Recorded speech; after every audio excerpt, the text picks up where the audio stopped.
Ladies and gentlemen, Dr. Bob. Sorry about that. That's a great introduction. For those of you that don't know me or haven't met before, my name in real life is Amanda Keir. I trained as a zoologist and worked for the BBC Natural History Unit. So animal zoology, biology, a bit of archaeology and paleontology are my thing. And tonight what I'm going to tell you about is, you can see humans are weird. The assumption is, in a lot of science fiction, that humans are either completely ordinary, so ordinary that all aliens look a bit like them.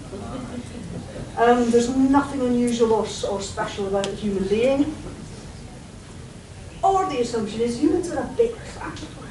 That the aliens are bigger, stronger, faster, tougher, have better senses, can do all sorts of cool stuff, and we're just a bit wimpy and pathetic and ordinary or rubbish. And I'm here to tell you that it's not the case. You're all really special. So, what kind of things get assumed to be ordinary for human beings? And we have a long, somewhat tedious list here, but I'll try and make it interesting as we go through. I'm not going to go into detail at the moment, but just a quick run through. Our shape, being bipedal, up on your hind limbs, using your forelimbs for interesting things like signing checks at the end of the Armadacon auction. We come out in the daytime.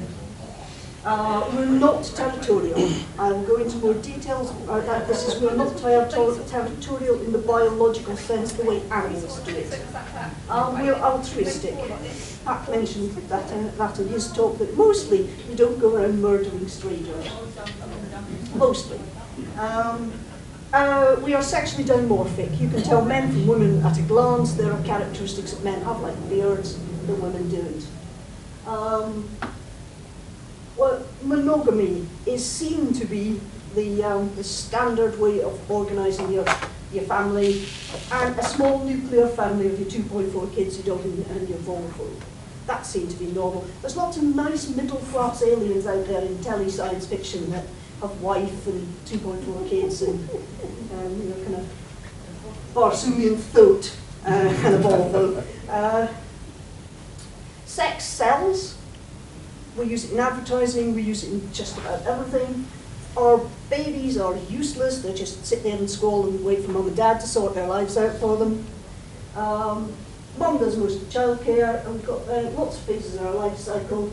Manual dexterity, we're very good at manipulating and using things. And our senses, eyesight and hearing are our primary senses. Sense of smell is a bit rubbish. So that's considered to be the normal, the default, and in an awful lot of science fiction, that's what the aliens are also assumed to be like. Now, tele-science fiction's got an excuse because they're employing actors, and actors are human, so you have to put them in a costume, get them to do a kind of funny accent or a strange hat or a bit of seafood glued to the forehead. You can't really do much about a lot of that if you're using an actor. But if you talk about books, or CGI in movies and things, the sky's the limit, you don't have anything. So assuming all this is very ordinary is a bit lazy, really. So you're a science fiction author, you want to design a space-faring alien civilization for your new movie or book series or whatever. What do aliens need to go out and conquer the universe, go out into space, build spaceships and get out there and do interesting stuff? And the ones in red are the ones that you absolutely must have. Non-territorial, I said I was going to get in a bit more detail about that. Territorialism in animals is you have this bit of land that's yours, and you do not let strangers in it no matter what. It's yours, and if anyone comes into it, the exception being is if you want to shag.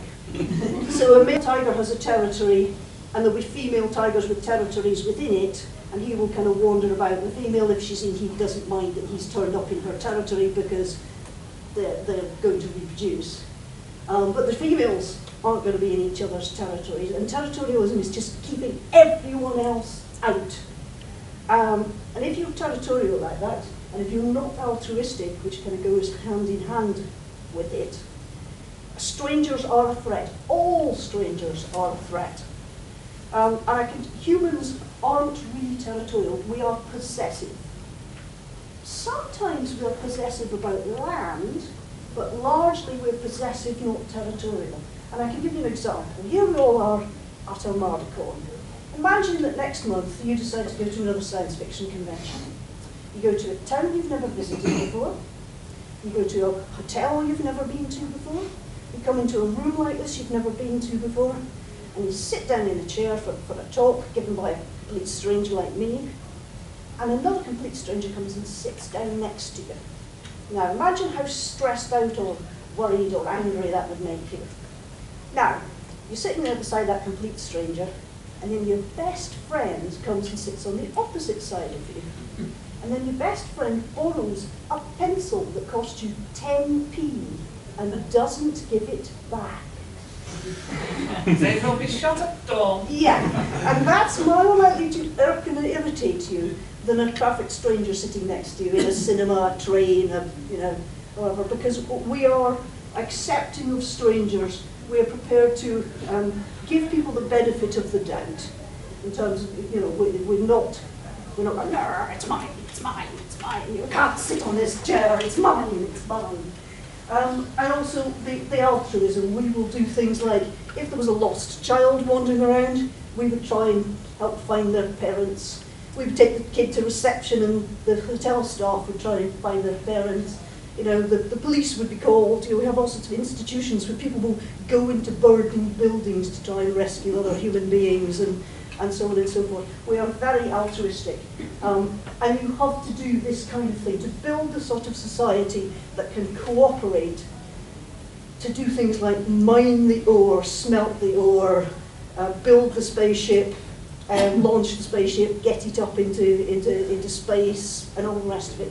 You need to have a species that can cooperate and not kill each other on site. Okay? And the other thing, of course, you need is manual dexterity. You've got to be able to use tools and build things and so on and so forth. Though, of course, they don't have to be necessarily hands. So, unless you're trying to sell this. Unless you're trying to sell your book to me, mainly your book. Yes. Yes, unless you want actors, of course. But a couple of examples. There's football by Barry Niven. There's an elephant-like creature which has got two trunks, and it uses its trunks in place of hands. And then a rathous creature by Claire Bell, which is sort of prehistoric. I think there's supposed to be saber-tooth in the books, but that one doesn't look very saber-toothed cats, which are busy becoming tool users. In the case, as you can see with the cat, that doesn't look very health and safety conscious. In the book, it's a symbiosis. There's the cats that are smart, and there's little kind of lemur things that have the paws that are dexterous, that they have effectively as domestic animals, and they do the kind of banging the flints together to make the spark, and then the cats sort out what gets set on fire when and where. So you don't. It doesn't have to be a hand. But there's the first thing that you're definitely special rather than ordinary. This is one of the most highly evolved things our planet has produced. This is an amazing piece of engineering. I mean, you can touch your thumb to every other fingertip. You can grip, you can squeeze, you can press, you can pull, you can do all sorts of complicated things that not even our closest relatives, the chimpanzees, can do, because their thumbs too short and their arms bigger than ours. And you've seen chimps that have been taught to use tools a bit, and they can do it kind of, but they can do the bashing of a nut with a rock that they've taught themselves to do. But the ones that have been taught to make stone tools, there's quite a lot of throwing it on the ground and hoping it fractures the way they want, rather than the careful chipping out a beautiful flint blade and so on. So this makes you really, really special, having these.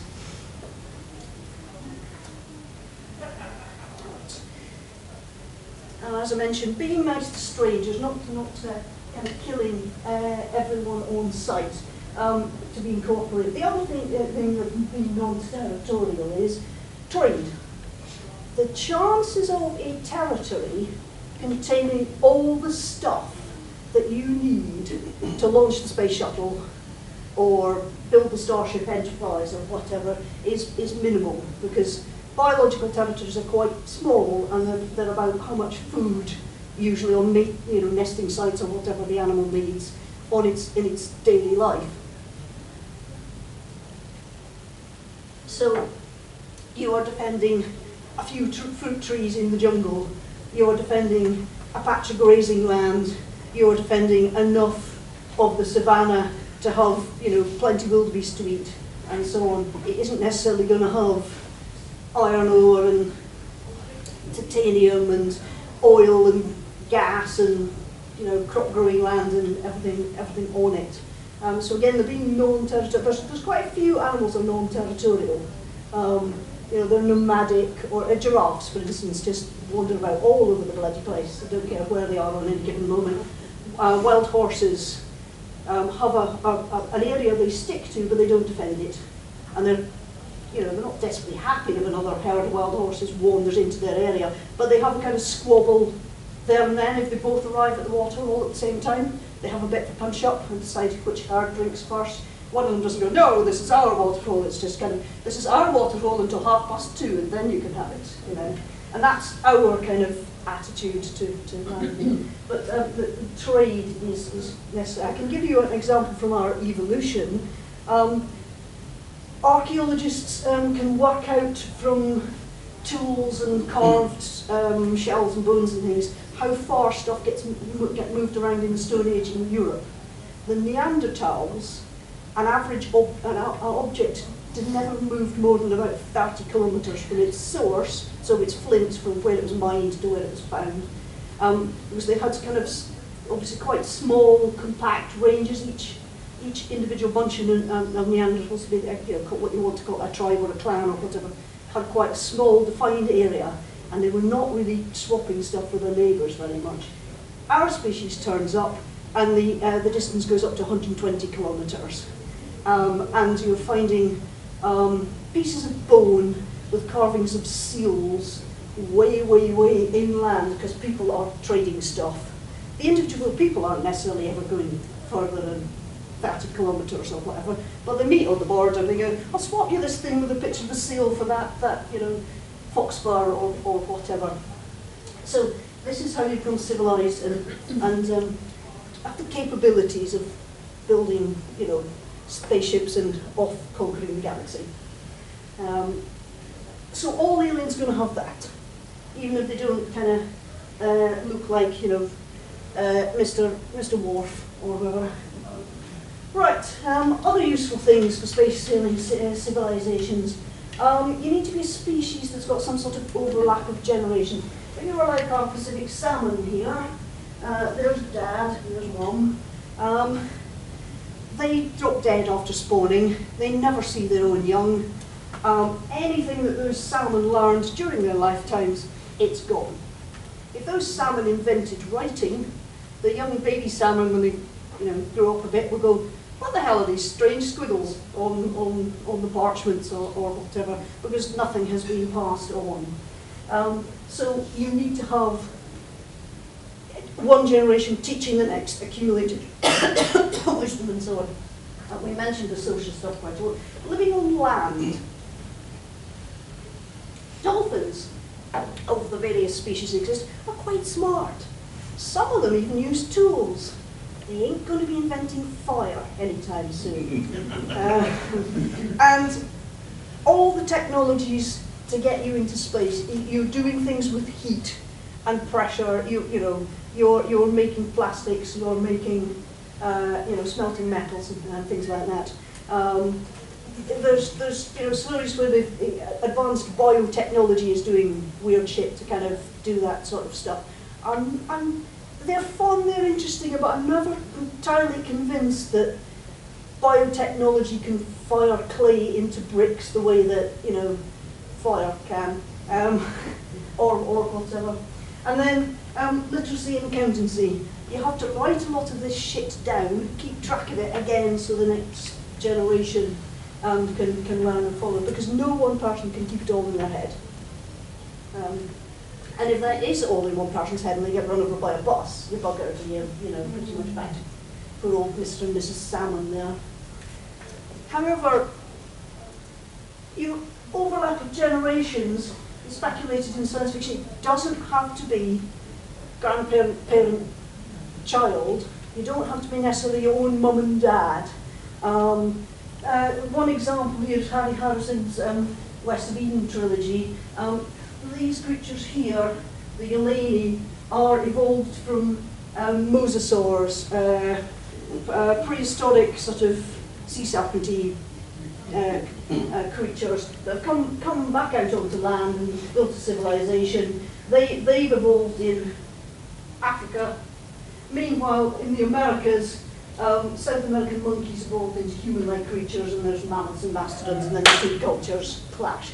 The Eleni ones, they kind of spawn like the salmon. They go to the sea and they lay eggs, and the little baby ones scoot off and live in the wild for a number of years, and then they come back on shore, and then any adult will gather up the babies, take them back to the town, and they will all be looked after communally. So you're not necessarily looking after your own offspring. You've no idea if your own offspring have survived out in the wild, but the knowledge is passed on, the young and educated, taught to read and build and all the rest of it. And there are other science fiction novels that have got the same sort of precept. They're fun, they're interesting.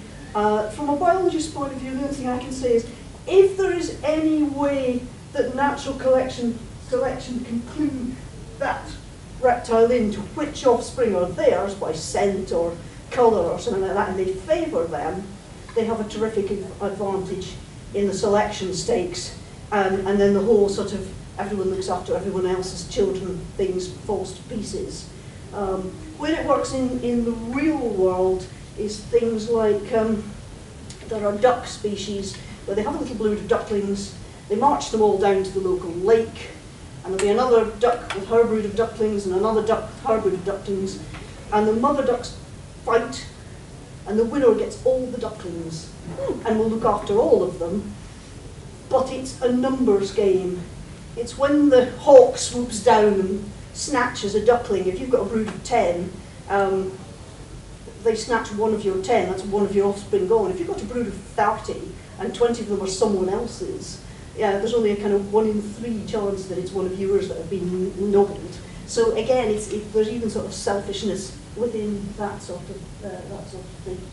So we are very special in that we do adopt children that are not related to us for entirely altruistic reasons, that we want to raise kids, we can't have our own, while we look after someone else's, or you know, kind of Uncle Bob has died, or no, his children are starving, I will take them in to my family, and so on. Alright, okay. So we've gone through the ones that we have to have, your altruism and so on and so forth. So that still leaves us with quite a considerable list left. So why are these ones not really ordinary? Shape. As I mentioned, teleactors are humans, they have to look like us. Science fiction is quite imaginative with shapes for aliens. And these are the puppeteers from Larry Niven's book. So 2 heads, 3 legs. That's pretty weird. So you know, kind of when you're being imaginative like this, you can accept that this shape is not ordinary. Our other thing is our reproductive system, or weird sex, as I like to call it. We have sexual dimorphism, as I mentioned earlier. Males look very different from females. And it occurs in our species without really being associated with violence. Okay. By the way, has anyone read any of C.J. Cherry's Chainer books? Because that is possibly the most terrible cover ever. And then it's just a slinky woman with cat's head glued on, as opposed to actual, you know, lynx like aliens. Why do I say that males being different to females is often associated with violence? Well, I can give you an example by telling you the difference between most mammals and most birds. Most birds, well, all birds lay eggs, some mammals lay eggs, but not very many of them. Birds are mostly monogamous because the space between mating and the eggs being laid is quite short, so dad doesn't have a chance to bugger off, and those eggs need to be sat on to be kept warm until they hatch. And the babies may be sat on as well, depending on the species of bird. Some do, some don't. So those need a lot of care and attention, and they need it pretty much immediately, and either parent can do it. So the default setting for birds is monogamy, that both parents look after the eggs. Either they both take turns to sit on them, or mum sits on them and dad ferries food backwards and forwards. But not all birds, but quite a lot, and it's to do with the fact that anyone can sit on those. Hence you get the cuckoo thing where they chuck in someone else's nest. Placental mammals like we are, there's a long pregnancy, so there's mating and then quite a long pregnancy, during which, time, dad can bugger off with the woman down the road, or Auntie Janice, or whatever. And then after the baby is born, again it still relies on mum. Only mum can supply the milk. So the default setting for most mammals, the most common mating system in mammals, is polygyny, also known as polygamy. So it's one male with many females, because dad doesn't need to put as much effort into looking after the offspring as Mr. and Mrs. Blackbird do. So he can go and shag Ethel, and then Florence, and then Janet, and then Fiona, and then Bernadette or whatever, and doesn't have to do any of the childcare, or very little of it, depending on the species, but usually doesn't have to do any of it. So that's the default setting if you're a mammal. However, if you do the maths, if Mr. Bertie the bull has shacked up with 5 cows, that means that there's four bulls that aren't getting any. So polygynous animals, an awful lot of them, violence is the result. Basically, the males are bigger and stronger and have weapons like horns and antlers and all the rest of it, for the specific function of beating the living crap out of other members of their own species to prevent them get a shag. So we have a couple of stallions fighting here. The other version of polygyny is when you're showing off like the peacock. There is still fighting goes on here to get the best place to stand and go. Look at me, aren't I sexy? But the fighting kind of is sorted out usually before the females turn up, and then the males are all displaying madly, and the women are going, oh, he's all right, so, oh, yeah. But yeah, polygyny is usually associated with violence. Now, we have still got polygyny, not polygyny, sexual dimorphism, in that a human male is roughly 13% bigger and stronger in terms of muscle mass and so on than a human woman. But you don't see, you see quite a lot of fights down the high street on Bristol on a Friday and Saturday night, but they're usually due to alcohol rather than people gathering harems. So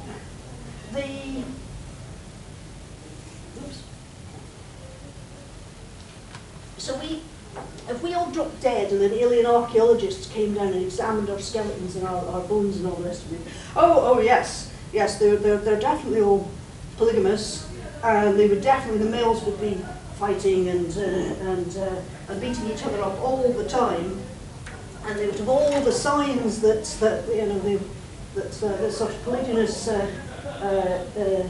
society. But then we look at skeletons in a bit more detail and go, that's strange. Where are all the broken bones and missing teeth and signs of violence. They're not there. And start translating our documents and our literature and go,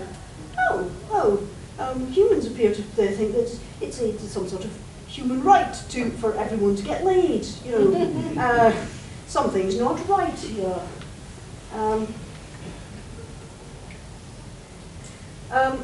So monogamy is quite common in human societies. It's not universal.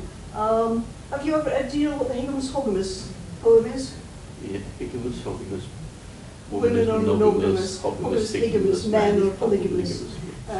Is kind of a very old poem about kind of human sexual attitudes and so on. No, it's not true. It's Hogamus, Higgins, everyone's polygamous if they can get away with it, unless they don't feel like it.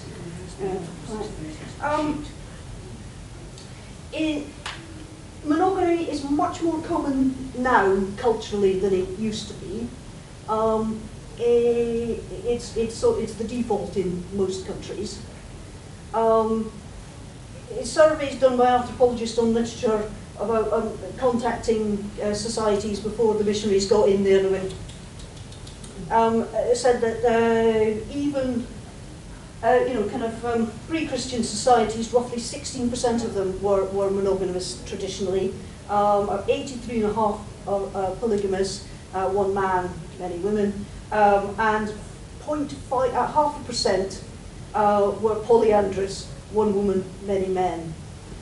So we have very varied mating systems, and of course in all of those there are people that obey all the rules and love each other very much and stay faithful forever, and the people who are kind of down with the milkman and all the rest of it. But it's not an animal polygamy. Every society we have got that has permits polygamous marriages. It is not the way animals do it, and we're back to the violence again. The way animals do it is because fighting sorts it out, and because fighting sorts it out, polygamous animals, 80% of the males will die without ever having been laid. There is not a high success rate. 5% of the males are responsible for 95% of the offspring. So there's the ones that never get any, there's the 20% that will get laid, and then a subsection of that are the ones that are really, really successful. And the other thing is, you have a very narrow window when you can be successful. Putting it into human terms, teenagers will never get laid. In your 20s, you're in with a chance as long as you can, get in there and kick and punch and fight and gouge, or use the perfect murder from Pat's dog. Middle-aged people, middle-aged men will never get laid. Pensioners, not a chance. Whereas polygamy in all societies we've got now, you could go and you could find an old man and his 5 wives, and he married some of them, when they were all in their teens or 20s, and they have stayed together all their lives, because all the rules and social structures are about it being stable, and the rules that say things like, yes, once you're married, you stay married, or yes, of course, we should not beat up old men and take away their wives, and all the rest of it. And then you can get weird societies. There's one still in Aboriginal culture, which I'm blanking on the name of at the moment. I should have written it down. Women can get married when they're 15. It's a traditional culture, so it barely exists anymore. Men aren't allowed to get married till they're 40. The 40-plus-year-olds have 20 or 30 wives each, because they got all the women. However, if a teenage boy and a teenage girl fall in love, the old man will permit them to nip off into the shrubbery and bonk, because if the boy promises to be his ally in any tribal disputes and politics and all, all the rest of it. So, on paper, so to speak, though obviously it's not written down, Bob has 40 wives. and all the rest of this is going on as adultery, but in actual fact it's, you know, political political machinations and so on. And then as that teenage boy and girl grow up, when that teenager becomes 40, he can, you know, officially kind of adopt the wife, as it were. Brings a new meaning to the friend of my friend is my enemy. It's my mother-in-law. So, if we're not doing things the way animals do it, if you know, kind of, I'm not weedy and wimpy compared to the gentlemen in the audience because they're going to go out and beat each other to a pulp in the car park over my lovely charms. Why are we still doing that? Why have we still got the difference? And it's a bit weird, really. The answer is Ben and George's archaeologists think it's about division of labour. That our ape-man ancestors were definitely doing the beating living crap out of each other.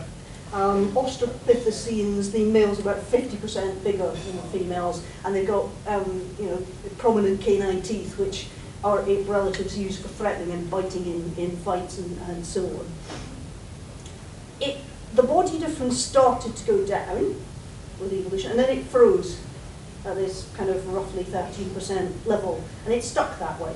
And it stuck that way with, you know, I think as far back as kind of Homo erectus, Homo antecessor, and the Neanderthal. So you have big butch Neanderthal bloke out wrestling mammoths to the ground, and big butch Neanderthal woman out wrestling wild sheep to the ground, and both getting broken bones and everything from it. A very rough lifestyle, but you've still got the strength difference between them, and we've still got the strength difference between us. And it's because they think that to raise a human child takes an awful lot of effort, and so basically we split the tasks up for survival and keeping the offspring going and so on. So the men might be out sticking spears into wildebeests, and the women were out gathering nuts and roots and bashing rabbits on the heads or whatever. So men doing the more big game, travelling further and bringing back big parcels of protein, and the women doing the more in the local area, doing the day-to-day survival of the food, and small game and eggs and things like that. And we seem to have invented this division of labour, and we stuck with the strength and size differences because there are advantages, you know, for doing those things. There's also a lot of stuff about brain differences, spatial awareness, and things like this. You know, kind of men tend to navigate with distant landmarks and what the stars are up to, and women tend to navigate with closer landmarks and knowing things in more detail and so on. And again, and asking directions. And asking directions, or holding the map upside down. So there seems to be something in our brains as well as our bodies. I mean, it's a bit of a continuum. So you can find, in both sexes, people who are good at one or the other in terms of the navigation and things. But that seems to have been that basically we split the jobs around the camp into mum does this, dad does this, gran does this, granddad does that kind of thing, and that's why we kept the body differences, but we don't use it much for fighting over sex, because humans are obsessed with sex. This is another one of our peculiarities. We will mate at the drop of a hat. It doesn't matter whether it's day or night, any day of the week, any month of the year, and so on. Most animals have a period where they're fertile, they're in heat, they're, the breeding season, whereas we don't.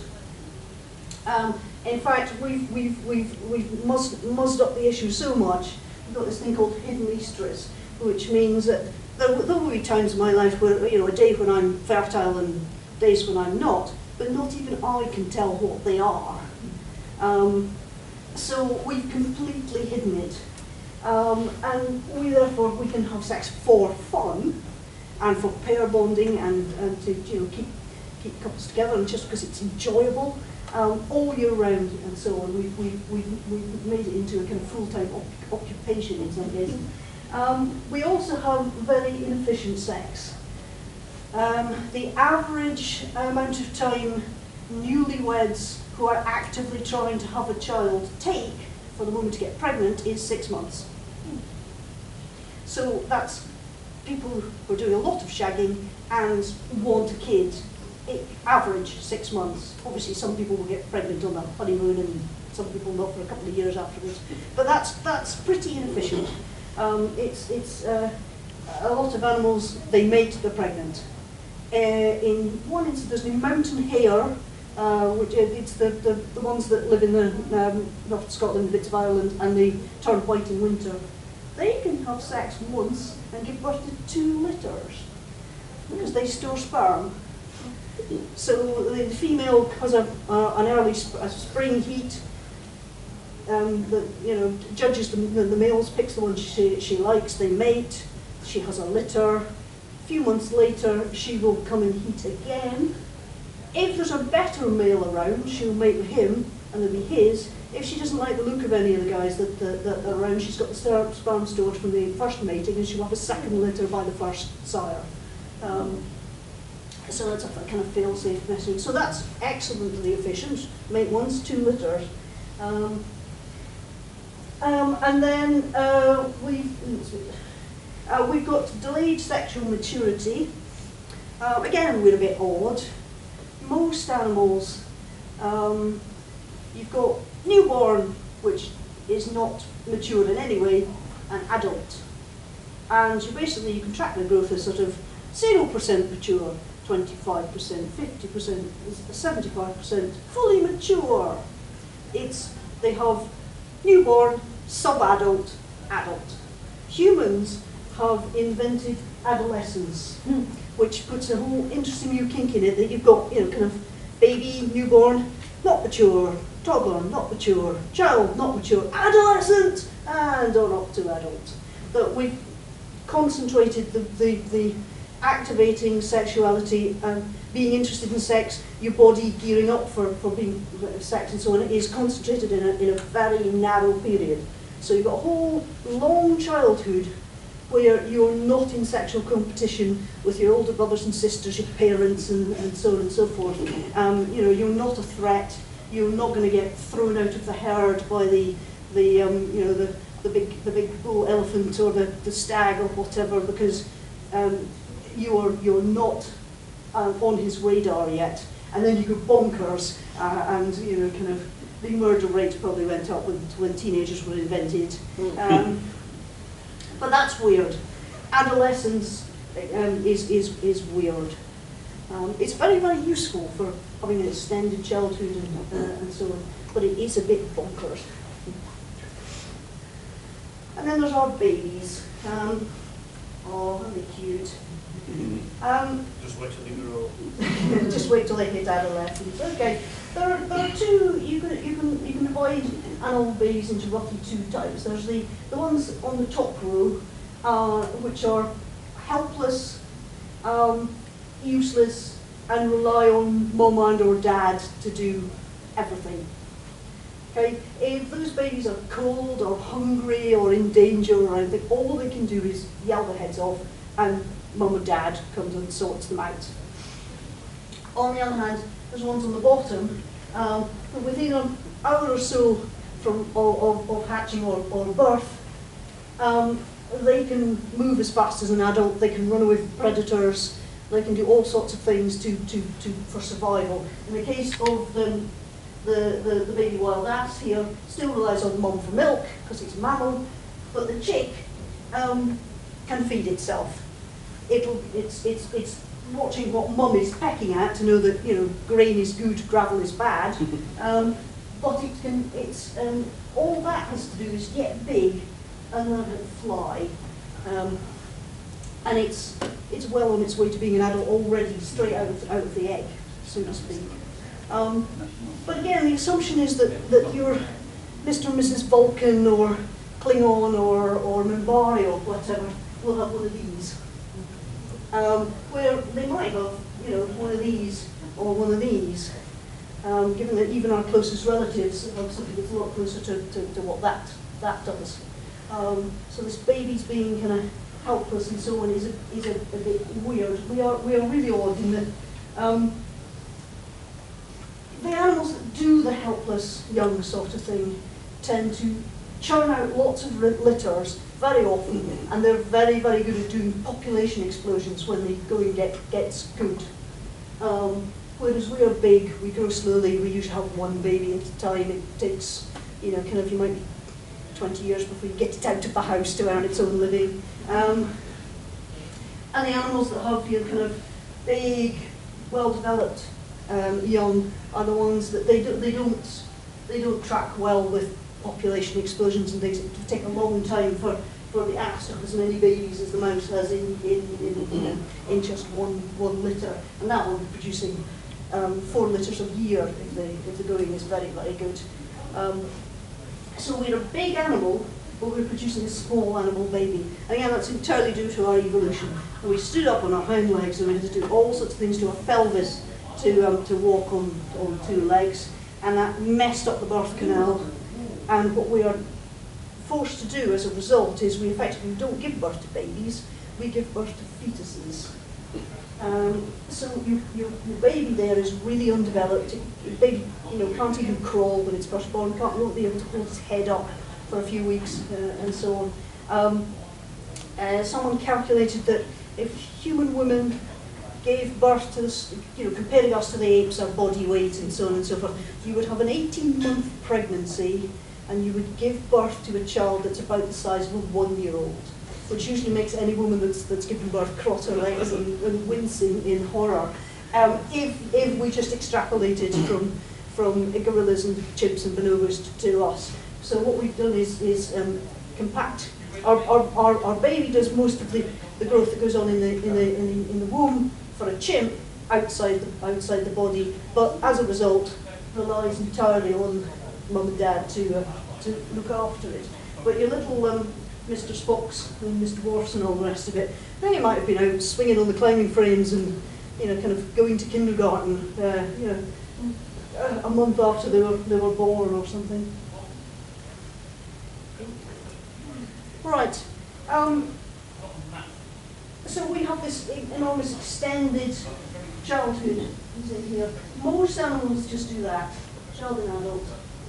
Some, like the mouse, have invented the baby. They have the helpless kind of baby as well. But we've also got the toddler phase where they're up and they're about and they're more akin to the chick or the baby ass, but they're still not, couldn't keep up with the herd. If saber-toothed tiger leapt out of the shrubbery, mum or dad has to grab up the kid and run with it because they won't be able to keep up. Adolescence, we've mentioned, we added that phase to our life cycle. And we've got things at the other end that we have the menopause, that women stop being fertile but then live for years and years and years, even in a Stone Age society where your life expectancy would be shorter. Stone Age culture's average age of menopause would probably be about 42, but they would still most of them would, without accident or disease, would quite happy. They would still have plenty of pensioners in that society, people who were in their 60s. Because of our diet and so on, we have shifted average age of menopause in Britain. I think is now, I can't remember, it's 48 or 51, but it's pretty late on. But we are living into our kind of 90s, 100s, and so on. That is probably because of this. Your wild ass there, mum gives birth to her baby. A year later, that baby as a yearling is independent and can look after itself. It's maybe a bit inexperienced, but it can look after itself. It's no longer relying on milk, it's eating grass, it can run away from predators, it can find the water holes, it can do everything it needs to survive. So if mum drops dead, the baby will still survive. Because we've got this long extended childhood, we've also got this post-menopause. If you give birth to a baby and then you died a year later, you have an orphan that is not going to survive without other people's help. And back in the Stone Age, we'll need another woman to nurse from. So that's that's kind of, we have invented an extended non-fertile period in women, and then it's men's fertility doesn't drop off, but you know, you guys get to live along as well, to look after the last baby. Because, you know, if you did get pregnant at 42 in the Stone Age, you would want to be 62 when you waved them off to Stone Age University. And the other advantage is grandparents can do babysitting and look after small children and all the rest of it. So our pensioner phase is useful in keeping the clan and the tribe together and helping the children survive. And again, anthropologists have done lots of studies about child mortality rates in various ethnic cultures around the globe. And having a grandmother or a couple of aunts or a granddad or something that helps look after the kid significantly raises their chances of living to age 5. Well, in a lot of situations now, it isn't just grandparents, it's the great-grandparents. Yes, yeah, in our culture, and great-great if you're, you know. That will be my nan. Because our cultures, again, because we're living longer and we're also eating far too much, the first thing that happens when you overeat is the average height goes up. Been there, done that.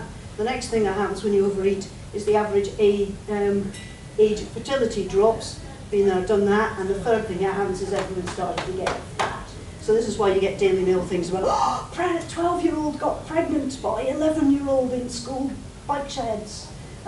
Because we're eating too much, and they couldn't in the Stone Age, they wouldn't be getting pregnant until they were 18, no matter, you know, how much, you know, bike sheds they were busy making with their stone axes. Okay, right. And then you have Yoda. And then we have, well, he's our pensioner. He's the only science fiction pensioner I could easily find on the internet. Obi-Wan Kenobi actually is the first in episode 4. Right, so finally we finally finished talking about sex. I'm sure you all be delighted. And senses. I've said that the default with senses is that eyesight and hearing are primary for us, but that's just ordinary, and the other senses we're a bit rubbish at. Actually, your eyesight, I said this was highly evolved. Human eyes are unbelievably highly evolved as well. Detail. You doubtless have about the person an Armadacon program booklet. And you have doubtless looked at it, and at some point there was a sentence and it had a little dot above the eye, and a little dot at the end of the sentence. You can see that. Chimpanzee can't. We can see phenomenal, tiny, tiny details with our eyes. Some of the birds of prey are equal to us, but they cheat by having 2 areas on the retina that can see the detail. But the amount of detail that we can see is unbelievable. You can see in colour. You've got that from your primate ancestry. An awful lot of animals can't. You can see motion. You can see things in motion. That too. If I stand still, you can still see me. A lot of animals can't. You must have seen wildlife documentaries where there's the crocodile slowly drifting towards the wildebeest that are, you know, drinking at the water, and you go, it's a crocodile. I can see it's a crocodile. Why aren't they running away? It's a crocodile. And the answer is their eyesight is not good enough to tell, you know, when that crocodile stays still, that it's a crocodile. It's just a thing in the water. Now, it might be a crocodile, so maybe we'll edge away, but it might be a branch and I'm thirsty and whoa, you know. Patterns, we're unbelievably good at patterns as well. So much so our humans are at sensing patterns that we make them up when they're not there. You know, you'll see faces in clouds and, you know, bad luck always comes in threes and all sorts of things, we'll make them up. And then my personal bugbear at the moment, we have 2 methods of seeing 3D. I say bugbear because the 3D cinemas only use 1 method of projecting 3D, and it wears off for me after 20 minutes. I was deeply resent having paid £3.50 extra to not see a 3D movie. We've got the one, the cinema one, where they're projecting different images to each eye, so each eye is seeing a slightly different image, and your brain is calculating and building a 3D model of the world out of that. That's what you use for hand-to-eye coordination. So if I reach over and pick up this glass, put it down, I'm using that method. plus all sorts of feedback from my highly evolved hand, of course. That takes an inordinate amount of processing power. And an awful lot of animals don't have it because they don't have the, you know, the two forward-facing eyes. The other method is called optic flow, and it's what you use when you're bombing down the motorway, changing lanes, or jogging and not crashing into trees and pedestrians and things. And it's images are flicking out of the corners of your eye, and you're measuring how fast they're going past and so on, and you're calculating speed and distance and building a rough model of a 3D world from that. And that takes a lot less processing power. That's probably what most animals that have eyes stuck on the side of their head as opposed to at the front are using. Well, we've got both. And me and my friend figured out the reason. I have watched 2 3D movies that were 3D all the way through, and they were both on an IMAX screen. And it's big enough that it triggers the optic flow. But if I'm just getting this, my brain's lazy and going, this is so much effort, I think I'll just switch off now. But we've got all of these. There's an awful lot of animals that only have one or the other. To do the kind of complicated tool using and so on and so forth, you know, imagine aliens might have pretty much all of them. But they might not be as good at us at detail. They might see in black and white. You know, there may be differences. So, you know, we can say we are really special with our eyesight. Hearing, we are and we aren't. We're not top of the league, but we're not bottom of the league either. The thing I said about patterns, that humans invent patterns in clouds and things, we do it with hearing as well. If you hear a songbird tweeting away in a tree, you are getting more information from that song than the songbird and all its mates are getting, because your hearing is better extracting patterns and things from it. And you can hear quite granular bits of information that the bird's hearing can't. On the other hand, there's things like infrasound and ultrasound that we can't hear. So, you know, bats are squeaking away and elephants are rumbling, and we're not getting that. So there's a lot of information that we are missing. Some of which would be quite useful in that flocks of birds in Australia migrate to the middle of the desert, and then the rains appear and they have a lake to live on. You go, bloody hell, that was a good coincidence, wasn't it? You know, they've heard the infrasound of cloud fronts coming over a mountain range and making, you know, not thunder rumbling, but actual sort of clouds scraping over the tops of mountains and miles away. You go, rain's on its way, let's head to the red centre now. So, you know, you might be able to predict the weather a bit better. So we have middle range with our senses there. Smell and taste is the one that I'm always a bit concerned that science fiction writers aren't imaginative enough with. Because we have a very poor sense of smell. In our evolution, in order to make our brain bigger, we had to do all sorts of things with our face and our jaw and so on. So we've lost the strength of our jaw, and we've flattened things down here and lost the nasal cavity. So compared to even our closest relatives, we have a pretty poor sense of smell. It's okay, but it's, you know, most mammals would go, that rubbish. We, on the other hand, have a fantastic sense of taste, and my comparison there, kind of how many taste buds you've got to compare to how many taste buds a chicken has. So if you keep chickens, it doesn't. They're not eating the leftover, you know, kind of vegetable korma or macaroni cheese or whatever you're throwing out for them because they think it's delicious. They're just eating it because it's there. And the science fictional episode element to this is kind of, we've got Hercule Poirot and we've got Bloodhound. Imagine how long your average detective drama would last if you had a detective as smart as Hercule Poirot with the sense of smell of a bloodhound. He would come into the room and go, "You're the murderer, sir!"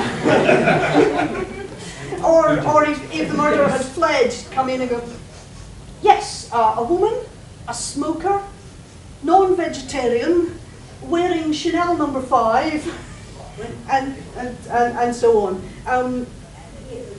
I think it would be fantastic if someone, you know, wrote some aliens that had smell as a primary sense that they relied on, because an awful lot of mammals do. We live in the daytime, so light is everywhere and vision is primary for us, but an awful lot of mammals are nocturnal and communicate by scent. They leave scent trails and all the rest of it, which humans may find disgusting if, you know, your aliens are going out peeing on everything, or pooing on everything, or scraping glands on things to leave scent marks.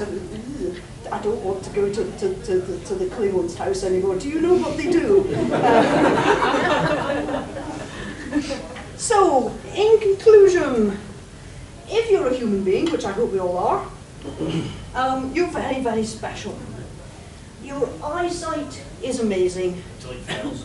Yeah, well, it's still amazing. Your taste is fabulous. You evolved labour relations before you invented fire.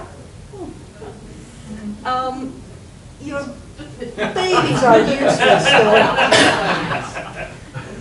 You live far too long.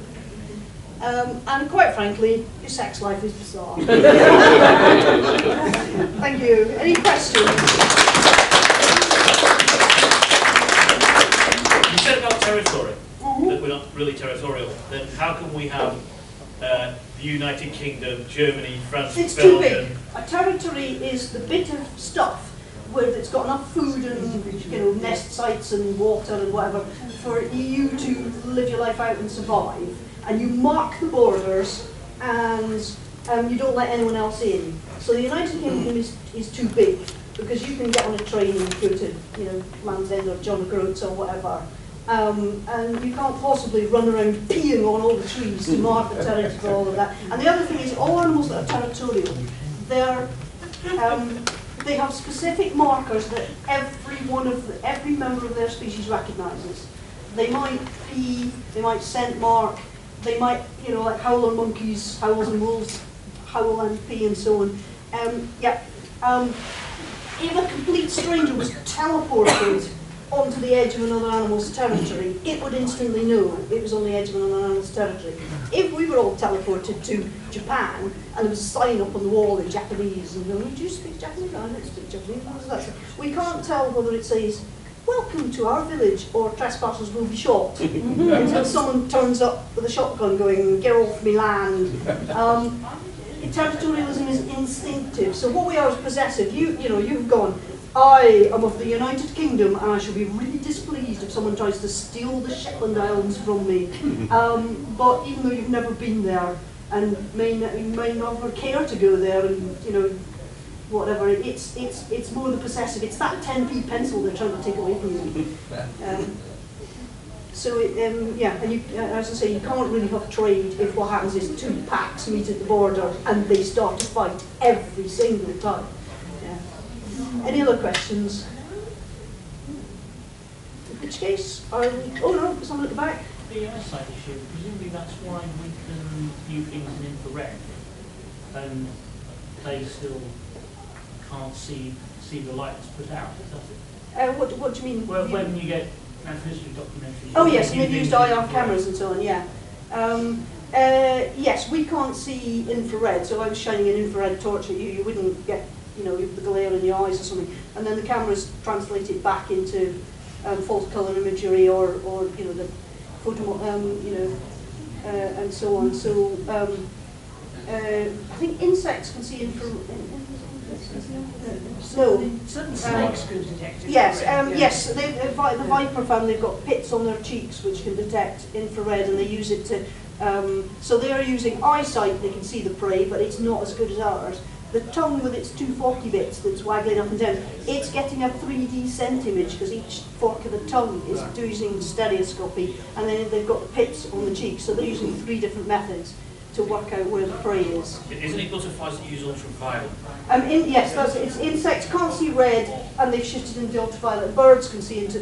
Birds have got a wider spread than us. They can see red and into the ultraviolet. I think there's some I can't remember what it is that sees IR.